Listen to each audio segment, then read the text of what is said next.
gives you chills, something so extraordinary that it gives you chills years later when you recap it. Let me tell you about something that may not only satisfy that, but may also change your entire life if you let it. The event that I speak of is Bassnectar Show. If you've been to one of these, you probably know what I'm talking about, and I'd go on a limb to say you probably have chills right now just thinking about it. Am I right? Anyways, for the rest of you, and for those of you who wondered what I just said, yes, Bassnectar. Bassnectar is the name of an electronic music artist named Lauren Ashton. He has been pioneering the music industry, the heavy side of the music industry, might I add, for something about 20 years now. He is recognized as a sort of man among mice in the music industry, and I'd like to try and explain why. My first Bassnectar show was in 2013 at Basslights. It's an annual event out in Hampton, Virginia. The Bassnectar and Pretty Lights, a couple other artists come out there. It's a big to-do. I was actually somewhat forced to go, though. One of my friends who had been there before, I had no real idea what I was getting into. I'm very glad I went. We arrived there, and in the intermission before he came on, the calm before the storm. Very soon, all the lights went out, and there was just bass. Just so much bass. You could feel your heart vibrate in your chest to a different rhythm. Then, the stage came to life, and his opening visualizers came on. I'd never seen anything like this in my life.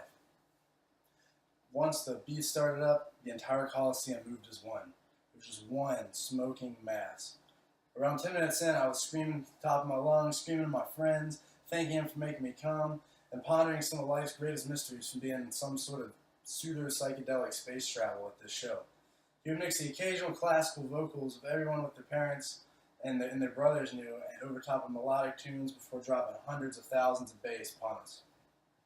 It was the most beautiful, transcending experience I had ever been a part of up to that date. Now, when I left that weekend, it wasn't the same as leaving your friend's house morning after an incredible weekend, or coming home from a theme park, or meeting the president. No, it was more than just memories that was flowing through me. It was whole new ideologies on life and existence. At the time, I was actually active duty in the military. I was attending the Naval Academy, and somewhere in the middle of that first show, some levee broke inside me, and I questioned even wanting to be in the military anymore. It was like I've been in a coma my entire life, and I had just now woken up. I've not told anyone yet.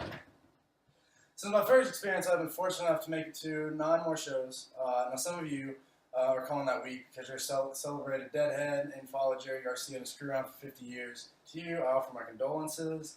I wasn't trying to compete. Don't take that the wrong way. For the others who may be thinking it might get old to see the same artist 9 different times, thank you. Each show I go to, I become more and more hooked. Each time I experience it in a different way, and Lauren is constantly putting together different material, both musically and visually, to surge the senses. It's sort of like peeking down the rabbit hole through a different looking glass every different show. So, if you missed my big point here today, let me mention it again. Bassnectar. The man behind the madness is both a musical and academic genius that puts on one of the most spectacular displays of both bass and lights known to man. One of his shows is an experience that opens up new doors in the mind. It wakes you up so you can see this grand existence for what it is. It's seriously a life-changing event that I recommend to everyone. Seek out Bassnectar and go see for yourself.